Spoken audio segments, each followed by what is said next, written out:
Nah, untuk komunikasi dan broadcasting, ini kita adakan sebagai sarana untuk memberi kesempatan siswa untuk melatih dan mengembangkan keterampilan komunikasi siswa.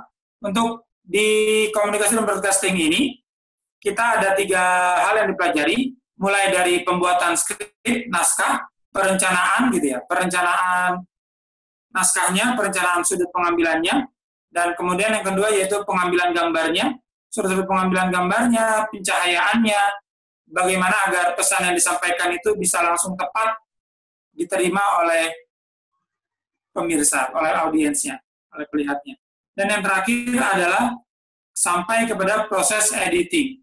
Editing, publishing, dan finishing, itu kita ajarkan juga. Dan untuk editing ini, sekarang dari SMP pun, siswa kita sudah diajarkan untuk editing video di komputer kelas, di jam komputer kelas, untuk editing video. Dan di komunikasi dan broadcasting ini nantinya akan dikembangkan lagi, mulai dari pembuatan naskah, pengambilan gambar, sampai editing, finishing, dan publishing. Nah, untuk selanjutnya,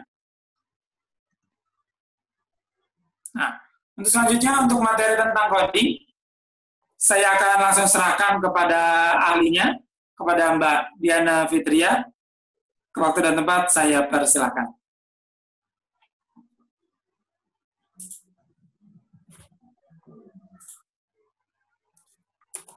Mbak, masih di mute.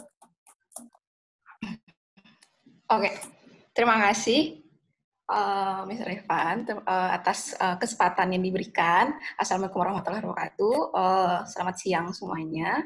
Baiklah, di materi yang sekarang saya akan menjelaskan mengenai coding. Jadi sebelumnya sudah dijelaskan bahwa sekolah Alfat akan menerapkan pembelajaran coding ke dalam kurikulumnya. Jadi yang pertama itu saya akan jelaskan apa itu coding, kemudian urgensi belajar coding, kemudian apa manfaat yang didapatkan oleh siswa dari belajar coding, kemudian bagaimana rencana pembelajaran coding di SMA Alfat tersebut. Ya, bisa lanjut slide berikutnya. Nah, yang pertama, coding itu apa sih? Jadi coding atau dalam bahasa Indonesianya itu pemrograman adalah tentang menerjemahkan logika ke dalam bahasa pemrograman komputer. Jadi menerjemahkan logika atau suatu fungsi, misalkan kalau diklik ini keluar ini, misalkan kalau buka ini saya mau menampilkan tabel, saya mau menampilkan gambar gitu. Atau pada saat diklik ini keluar gambar ini, pada saat input ini maka terkirim ini. Gitu. Itu adalah menerjemahkan logika ini, bagaimana menerjemahkan logika atau fungsi-fungsi tersebut yang kita inginkan ke dalam suatu bahasa yang dimengerti oleh komputer atau bahasa pemrograman. Dan bahasa pemrograman ini sendiri itu juga banyak ya, ada HTML, PHP, C, JavaScript, gitu, Java, C++, Python, gitu, dan ada banyak yang lain. Gitu. Jadi coding sendiri itu adalah dari yang fungsi yang kita mau diterjemahkan ke dalam bahasa pemrograman di komputer. Oke, next, selanjutnya. Kenapa gitu? Kenapa sih harus belajar coding gitu? Seperti sudah dijelaskan sebelumnya gitu, ada revolusi industri 4.0 gitu, adanya masifnya perkembangan teknologi gitu yang akan membuat ada pekerjaan yang hilang, ada pekerjaan yang nantinya sangat dibutuhkan. Salah satunya yaitu programmer gitu, atau pekerjaan di bagian IT. Karena memang sekarang gitu demand terhadap produk-produk IT itu sedang tinggi gitu. Baik itu programmernya sendiri, itu web aplikasi, bahkan di kehidupan kita sehari-hari pun kita tidak terlepas dari teknologi. Sekarang pun kita merasakan manfaatnya lewat video conference ini, gitu. Misalnya e-commerce, belanja, gitu, bayaran segala macamnya, semuanya itu memakai teknologi. Bahkan sekarang belajar pun juga memakai teknologi, gitu. Dan yang menyediakan itu sendiri adalah orang-orang IT gitu yang membuat itu. Makanya coding ini adalah satu skill yang cukup esensial gitu untuk dimiliki oleh siswa. Dan kenapa hal tersebut gitu? Karena biarpun akhirnya siswa tidak berkecimpung di pekerjaan IT, setidaknya dengan belajar coding mereka itu memahami gitu, bagaimana teknologi itu berjalan gitu. Bagaimana teknologi itu berjalan dan bagaimana teknologi itu mempengaruhi kehidupan mereka sehari-hari. Setidaknya mungkin ada permasalahan-permasalahan lalu, misalnya kayak data bocor, kenapa ada penipuan online gitu, kenapa ada hal-hal seperti itu, misalnya kayak penipuan Gojek yang OTP-nya gitu. Karena beberapa orang tidak tahu bahwa OTP itu tidak boleh diberikan. Tapi setidaknya dengan mereka mengerti gitu bagaimana teknologi itu berjalan, mereka bisa setidaknya membentengi diri gitu atau mempersiapkan diri gitu untuk memahami teknologi ini bagaimana pengaruhnya terhadap mereka. Nah, dengan belajar coding ini akan dirasakan manfaatnya. Next. Boleh lanjut lagi. Jadi manfaatnya apa? Yang jelas ini adalah skill baru untuk siswa gitu. Skill yang cukup esensial sekarang, banyak diminta atau banyak dimanfaatkan oleh orang-orang. Kemudian yang kedua adalah melatih kemampuan berpikir sistematis atau logika. Karena pada saat berasa kita membuat coding ini, kita akan diajarkan untuk berpikir sistematis atau logika, bagaimana menyusun suatu logika atau fungsi ini berjalan dengan semestinya. Jadi pada saat kita membuat pemrograman itu ada istilah sedukot gitu, untuk menyusun suatu cara berpikirnya, dan ini akan melatih anak-anak untuk problem solving juga gitu, berpikir sistematis, bagaimana menyelesaikan suatu problem gitu. Karena kan sebenarnya pemrograman atau aplikasi ini adalah menyelesaikan permasalahan yang ada di kehidupan kita. Misalnya, saya ingin suatu program yang bisa menyelesaikan permasalahan A. Saya ingin suatu program yang bisa melakukan pekerjaan B. Nah, itu kan sebenarnya problem solving kan. Mereka, saya pengen bisa seperti ini. Mereka akan berpikir secara sistematis gitu, bagaimana menyelesaikan permasalahan ini, bagaimana menyelesaikan pekerjaan ini. Jadi dengan coding ini sendiri, mereka akan berpikir sistematis atau secara logik. Kemudian tidak logika saja, coding juga mengasah kreativitas, karena coding ini juga dituntut kreativitas. Karena pada saat kita misalkan gitu membuat aplikasi atau membuat website gitu, tidak diharapkan fungsinya saja berjalan, tapi juga diharapkan estetikanya gitu, bagaimana tampilannya yang menarik perhatian orang gitu, aplikasinya mudah dijalankan, gambarnya menarik, itu juga dituntut gitu dalam coding ini sendiri gitu. Jadi coding ini sendiri tidak hanya melatih logika siswa, tapi juga mengasah kreativitasnya gitu. Kreatif ini juga dalam hal menyelesaikan permasalahan tadi, membuat aplikasi tadi, karena kan membuat aplikasi itu butuh beberapa ide kan, bagaimana misalnya biarpun masalahnya sama-sama A, idenya bisa macam-macam, misalnya ide untuk membuat aplikasinya bisa bermacam-macam. Nah, ini adalah mengasah kreativitasnya juga. Nah, selanjutnya untuk rencana di coding di Alfred ini bisa lanjut. Jadi rencana pembelajarannya sebenarnya programming ini banyak sekali, luas gitu. Programming itu bisa untuk mobile gitu, misalnya Android, iPhone gitu, bisa juga aplikasi desktop, bisa juga aplikasi untuk IoT, Internet of Things, misalnya aplikasi untuk smart TV gitu, smart CCTV, atau kayak seperti tadi alat AdSense gitu. Itu juga coding, semuanya coding. Tapi satu hal yang paling banyak kita akses dan kita rasakan atau paling dekat dengan kehidupan sehari-hari itu adalah website. Karena kita pasti setiap hari mengakses website gitu, dan para siswa juga setiap hari juga akan mengakses website. Jadi hal yang satu yang kita ajarkan rencananya, kita akan mengajarkan web programming dulu gitu. Karena sebenarnya coding ini luas, kita mengambil satu hal yang paling dekat dulu dengan siswa, yaitu web programming. Nah, kita mulai dengan dasar-dasar pemrograman website dulu gitu. Dasar-dasar pemrograman website ada istilahnya, ada bahasa HTML, kemudian CSS, JavaScript, sehingga mereka bisa membuat website pribadi mereka sendiri. Tampilan misalnya yang kayak landing page gitu, atau website Misalnya ada eventnya Alphard School, misalnya website untuk pemberitaan atau menjelaskan tentang suatu event gitu, landing page gitu untuk pengiklanan suatu acara gitu, itu juga lewat website. Kemudian selanjutnya kita ajarkan pengembangan website lanjutan itu bagian back end gitu, bisa dengan PHP atau nanti juga diajarkan tentang database gitu. Jadi diharapkan siswa bisa membangun sebuah web aplikasi standar atau web aplikasi yang mudah gitu. Mungkin itu saja yang bisa saya share. Oh ya, lanjut selanjutnya, selain coding juga selanjutnya yaitu robotik.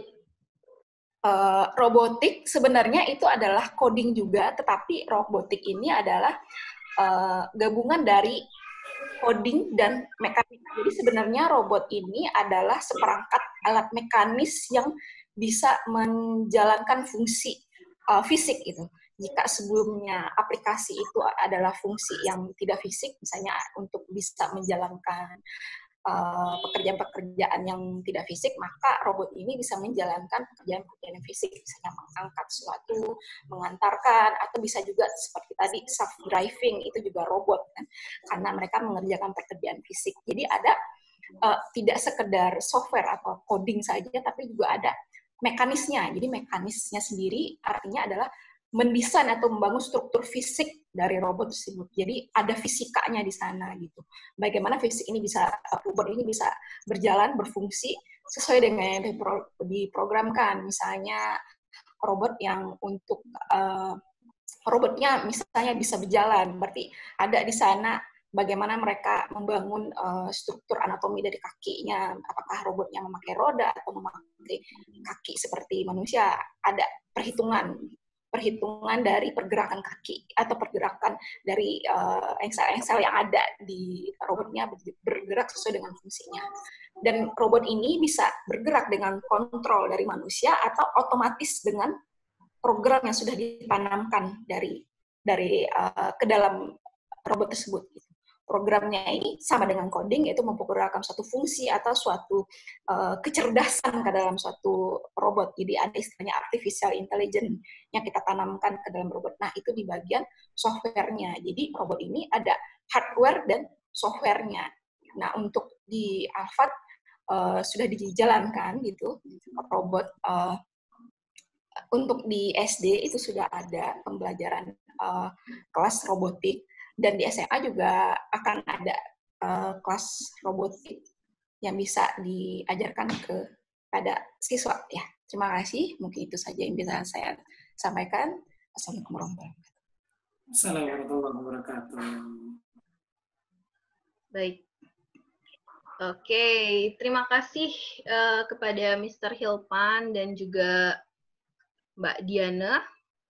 Pemaparannya luar biasa komprehensif dan juga menambahkan wawasan baru bagi kita. Ternyata image dari belajar coding itu nggak sehoror yang dibayangkan ya, karena kan ini adalah sebuah term baru ya, coding tuh apa sih gitu kan, kita masih masih awam dengan hal tersebut.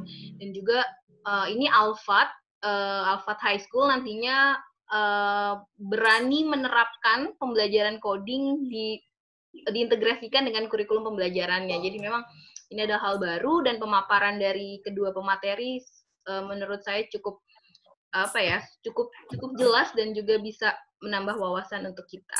Baik, Bapak Ibu sekalian, sekarang mungkin saatnya kita membacakan Q&A. Ini mungkin sudah ada beberapa ya, Mbak Diana dan Mr. Hilpan, yang private message juga nih ke saya. Oke, baiklah. Oke, nih ada pertanyaan pertanyaannya gini. Untuk AF Mobile, apakah bisa ada notifikasi ke WA atau email, khususnya info buku komunikasi, karena tidak setiap hari membuka AF Mobile. Mungkin ini bagi moms and dads di sini, peserta online Zoom ini yang tidak menyekolahkan anaknya di Alphard. ya mungkin masih asing ya Mr. Hilpan dan Mbak Diana tentang bukom gitu ya, buku komunikasi. Apa sih buku komunikasi itu? Mungkin dulu sebelum kita sistem-sistem administrasi dan pembelajaran kita terintegrasi secara online, buku komunikasi itu dipakai sebagai penghubung antara orang tua dan juga sekolah atas progres harian siswa di sekolah. Jadi istilahnya buku surat cintanya orang tua dengan guru di sekolah ya, terkait dengan progres anak-anak. Nah, sekarang ini sudah terintegrasi nih dengan AF Mobile. Nah, pertanyaannya apakah bisa ada notifikasinya via email atau WA yang bisa didapatkan? Mungkin Mr. Hilpan atau Mbak Diana bisa mencoba menjawabnya. Mungkin langsung aja ke Mbak Diana, karena kan programmernya kan Mbak Diana juga ini. Mobile ternyata. Karena ini terkait dengan kesibukan ya Mbak, jadi nggak bisa ngebuka AF Mobile setiap hari. Nah, apakah bisa nge-link ke WhatsApp gitu? Sebenarnya sih untuk AF Mobile kan beberapa kali sudah ada progres update ya. Untuk yang untuk push notification ini juga sedang sudah ada dibicarakan, tapi masih dalam proses pengembangan gitu. Jadi mungkin bukan ke email atau apa, tapi lebih ke push notifikasi. Seperti kalau ada WhatsApp masuk, dia muncul gitu di push notifikasi di mobile, rencananya akan seperti itu, tapi masih dalam perencanaan pengembangan gitu. Jadi akan sama kalau kayak kita WhatsApp gitu muncul ada notifnya gitu. Jadi kalau di buku misalnya ada atau ada invoice baru masuk atau ada pesan baru dari gurunya itu atau ada nilai baru itu langsung notif ada you have new message gitu. Tapi masih dalam perencanaan pengembangan dengan pihak sekolah AFAD-nya. Mungkin nanti setting notifnya bisa bagi yang menginginkan untuk setting notifikasi tersebut muncul bisa ya menyesuaikan dengan apa ya dengan permintaan gitu kan. Baik Mbak, ini ada pertanyaan juga nih, kayaknya ini bisa dijawab oleh Mbak Diana langsung. Metode pembelajaran coding nantinya di SMP dan SMA ALFAD akan dikemas seperti apa ya? Berhubung ini adalah hal baru, apakah akan dikemas dengan cara yang lebih menyenangkan dan menyesuaikan dengan usia siswanya? Mungkin lebih ke teknis metode pembelajarannya. Ya, teknisnya lebih ke yang pertama pasti kita akan menjelaskan materinya dulu ke siswanya gitu. Dan di akhir setiap sesi itu akan diberikan tugas. Misalnya pertemuan kali ini kita belajar tentang form. Bagaimana membuat form gitu. Membuat form. Misalnya di website itu kan ada form gitu kan, ada isian. Dan nanti diberikan tugas misalnya buat form yang seperti ini. Jadi pembelajarannya akan interaktif. Jadi siswanya akan lebih banyak prakteknya gitu untuk bisa mereka mengerti gitu. Jadi untuk teknisnya sendiri akan seperti itu. Jadi lebih banyak akan diberikan beberapa tugas atau latihan untuk siswanya. Jadi akan lebih banyak prakteknya dan akan dibimbing di kelas nanti. Gitu. Jadi mix antara teori dan praktek ya. Jadi lebih menitik beratkan kepada banyaknya praktek dalam setiap pertemuan. Belajar prakteknya sendiri. Jadi benar. Oke, baik. Kami masih menunggu nih pertanyaan selanjutnya. Oke, nih ada lagi nih pertanyaan nih. Oke, Bu. Oke, sebentar masih typing. Mungkin sambil nunggu nih, sambil nunggu pertanyaan masuk nih, saya ada yang mau saya tunjukkan nih, karena tadi pembahasannya adalah terkait dengan menyinggung dengan fasilitas-fasilitas ALFAD juga. Mungkin bisa saya tunjukkan di sini, karena sudah rilis bagi Bapak Ibu yang belum melihat. Jadi di sini ada desain sekolah baru kita nantinya untuk SMP, gedung SMP dan juga gedung SMA. Jadi ini mungkin bisa kita lihat tampak depan seperti ini. Nah, ini selanjutnya. Ini setelah ini nih ada pertanyaan nih, Mr. Hilman, yang terkait dengan desain terbaru ini. Jadi akan dijawab. Nah, nanti ini kelihatan nih, tampak di belakang nanti ada lapangan futsal yang posisinya di rooftop ya ini.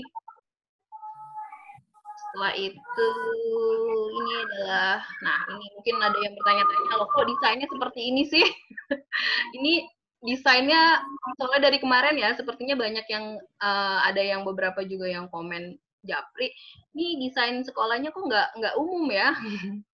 Konsepnya seperti ini. Mungkin kalau Bapak Ibu hadir pada sesi sebelumnya, pembicaraan tentang happy school, di situ juga dibahas tentang konsep HUGA atau fleksibel, yang biasa kita sebut juga flexible classroom. Jadi memang konsep kelasnya dan sekolahnya dibuat senyaman mungkin, cozy, jadi anak bisa lebih maksimal belajarnya. Nah, sehingga, nah ini kurang lebih nanti suasana seperti ini kondisinya. Nah ini akan lebih banyak ini ya, kaca.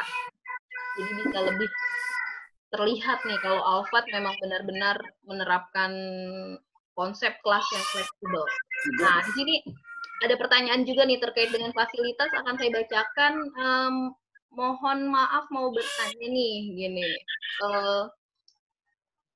Dari desain ilustrasi gedung baru, desainnya sangat bagus. Nah, pertanyaannya apakah untuk fasilitas parkir, khususnya pada saat ada acara yang ortunya tuh banyak banget berkumpul, kira-kira gimana fasilitas parkirnya?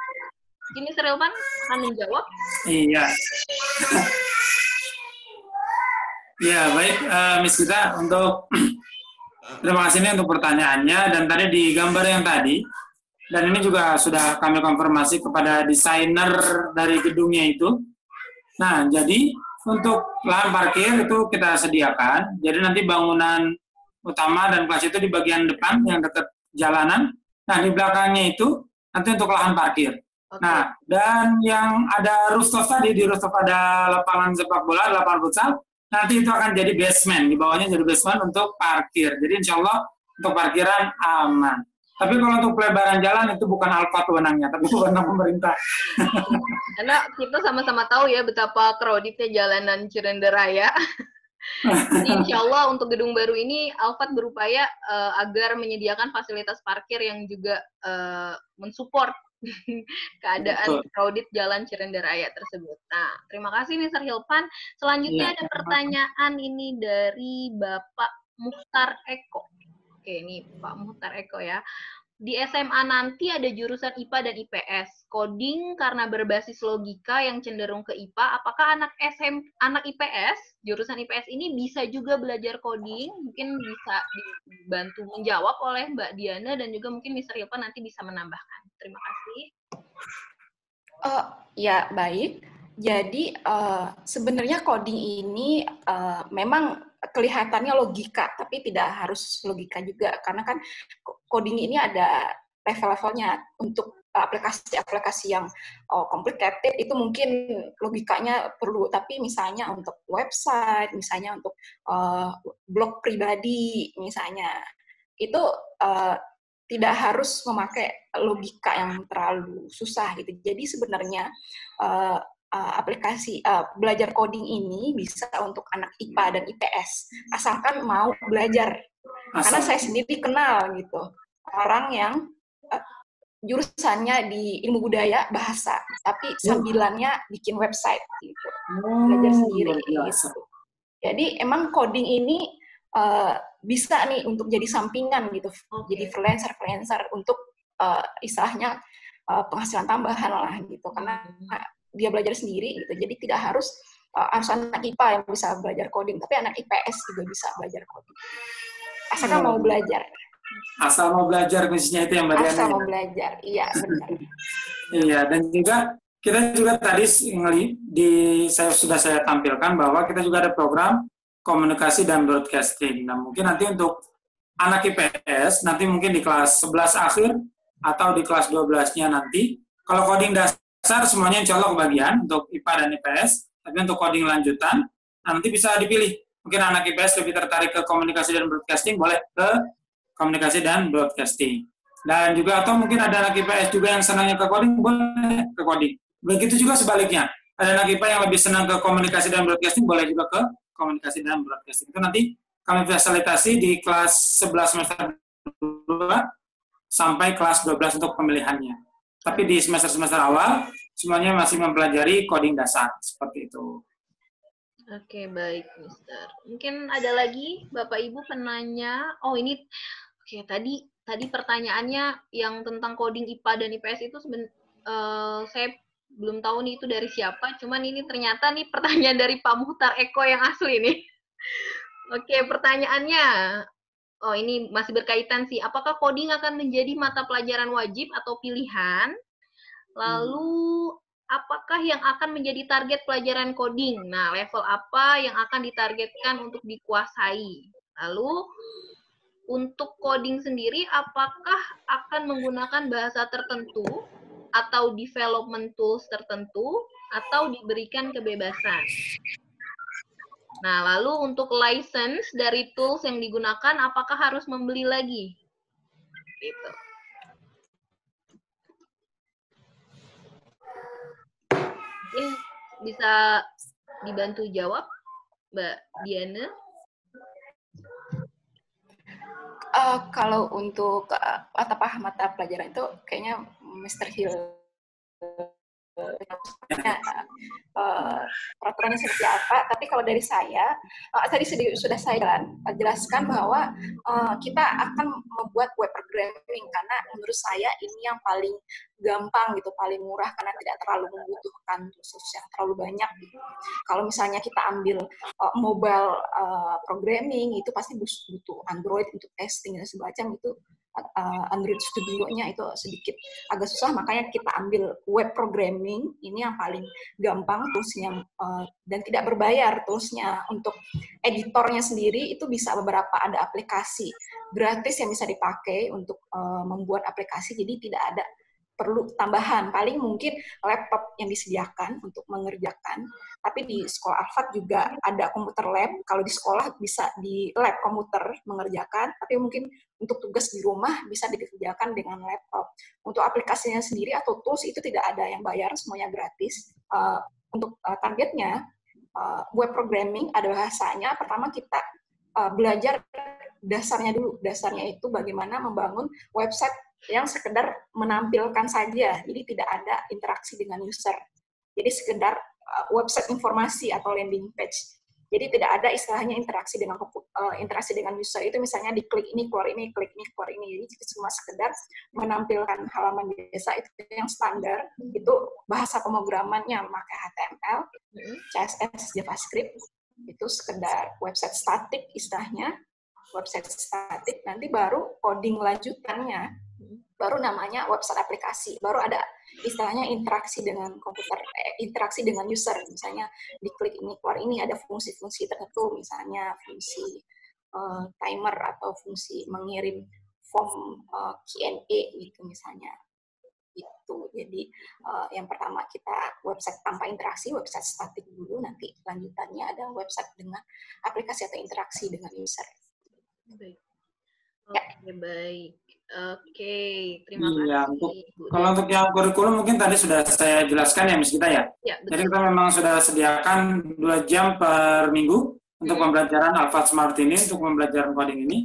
Ya. Dan nanti seperti yang sudah dijelaskan tadi, untuk kedepannya untuk kelas IPA dan IPS di kelas 11 semester 2, itu baru mulai ada penjurusan peminatan. Seperti itu. Oke, betul ya. Oke, nah ini terima kasih ya Mr. Hilpan untuk pemaparannya. Pertanyaan selanjutnya nih ada, untuk AF Mobile, Alfat Mobile ini kapan sih bisa diaktifkan? Nah, kapan bisa diaktifkan? Iya, kapan Mister? Sebenarnya begitu kita download, itu kita juga sudah bisa langsung mengaktifkan AF Mobile. Gitu. Iya, bisa tinggal langsung. Tinggal dibuka saja. Oke. Tinggal buka aja di App Store atau di Play Store, download AF Mobile, kemudian kita sign up di sana, nah kemudian baru kita bisa. Dan untuk orang tua harus mendaftarkan dulu emailnya ke sekolah, agar diberikan akses untuk masuk ke AF Mobile itu sendiri. Jadi untuk siswa baru di awal tahun ajaran baru akan langsung diberikan username dan juga passwordnya ya untuk mengakses AF Mobile. Jadi tampilan AF Mobile pun sekarang sudah update dan juga menurut saya adalah aplikasi yang juga cukup handy ya. Jadi ada kalanya sebenarnya orang tua harus mengakses AF Mobile tersebut untuk setiap harinya agar selalu update dengan info-info yang dikirimkan sekolah terkait dengan proses pembelajaran anak-anak di sekolah. Jadi tadi sudah terjawab ya pertanyaan tentang aktivasi Alphard Mobile. Kalau sudah menjadi siswa baru Alphard, nanti udah otomatis dikirimkan melalui guru kelasnya, password dan juga akun AF Mobile-nya. Baiklah. Lalu ada pertanyaan lagi nih, untuk website yang dibangun siswa, apakah akan dipublish di internet atau hanya di intranet? Wah, ini menarik nih, Mbak Diana. Silakan, Mbak Diana. Ya, untuk itu sebenarnya kalau untuk sekedar latihan itu bisa lokal saja ditampilkannya, tapi sebenarnya Alphard School mau menampilkan karya-karya siswanya itu bisa karena Alphard School sendiri sudah punya server sendiri ya. Jadi Alphard School sudah punya cloud server sendiri. Jadi untuk website-website karya siswa itu bisa ditampilkan di websitenya Alphard School, nanti di linknya atau dibuatkan satu domain khusus sendiri gitu. Anak-anaknya itu bisa difasilitasi. Jadi bisa difasilitasi ya, apakah nantinya akan dipublish atau enggak. Tapi kemungkinan pasti akan dipublish ya, Mr. Hilman, untuk hasil dari siswa-siswa nanti. Betul, jangankan yang website, Miss Gita, yang hasil karya tulisan anak-anaknya kita publish. Apalagi yang website gitu. Ya, betul-betul. Ya, jadi memang kalau mungkin ada beberapa juga Bapak dan Ibu di sini yang belum mengikuti perkembangan Alphard di beberapa jejaring sosial media ya. Kita juga akun sosial media kita termasuk sangat aktif sekali untuk mengupdate beberapa informasi terkait dengan kegiatan siswa-siswa di sekolah. Jadi kegiatan dari proses kegiatan belajar mengajar atau peringatan hari besar atau mungkin event-event tahunan di sekolah, dan juga dengan begitu juga dengan achievement dan juga award dari anak-anak yang mereka dapatkan dalam kompetisi-kompetisi. Jadi Instagramnya sejauh ini memang kita punya beberapa jejaring sosial, ada Facebook, ada Instagram, dan juga ada Twitter, dan juga ada akun YouTube, channel YouTube kita. Jadi mungkin nanti setelah ini Bapak dan Ibu bisa langsung mengunjungi beberapa jejaring sosial tersebut. Oke, mungkin ada lagi Bapak dan Ibu yang akan bertanya. Mungkin ada yang mau ditambahkan, Mr. Hilpan atau Ibu Diana? Cukup. Cukup? Oke, saya masih menunggu nih pertanyaan-pertanyaan. Oke, Ibu Diana, ada yang mau ditambahkan lagi, Bu? Tentang coding dan robot? Cukup. Oke. Sehingga mungkin dengan program pembelajaran di SMA Alphard nanti, konsep Smart School, insya Allah itu akan mempersiapkan siswa untuk nantinya tidak tergantikan dengan robot. Betul begitu? Betul. Jadi, ya, benar-benar. Ketika zaman semakin maju, dan mereka sudah siap dengan skill coding ini dan juga beberapa pemaparan tentang teknologi, maka siswa akan lebih siap dan insya Allah tidak akan tergantikan dengan robot. Betul gitu ya. Nah, oke. Ada lagi nih. Oke, mungkin itu saja Bapak dan Ibu sekalian. Dengan berakhirnya sesi tanya jawab tadi, maka mungkin ada beberapa kesimpulan yang akan saya sampaikan, bahwasanya fokus utama kita adalah mempersiapkan mutu lulusan yang mumpuni di bidang iptek atau ilmu pengetahuan dan teknologi. Karena kita sekarang berada di tengah arus zaman teknologi yang semakin pesat, Jadi kita tidak boleh membiarkan peserta didik kita untuk terbawa arus tersebut, melainkan harus bisa siap untuk menjadi creator, leader, dan juga mungkin survivor nantinya pada zaman yang akan datang. Dan juga selayaknya dengan memberikan kualitas pendidikan yang melek teknologi, insya Allah akan memudahkan persiapan siswa kita untuk menghadapi tantangan tersebut. Nah, baiklah, mungkin itu saja.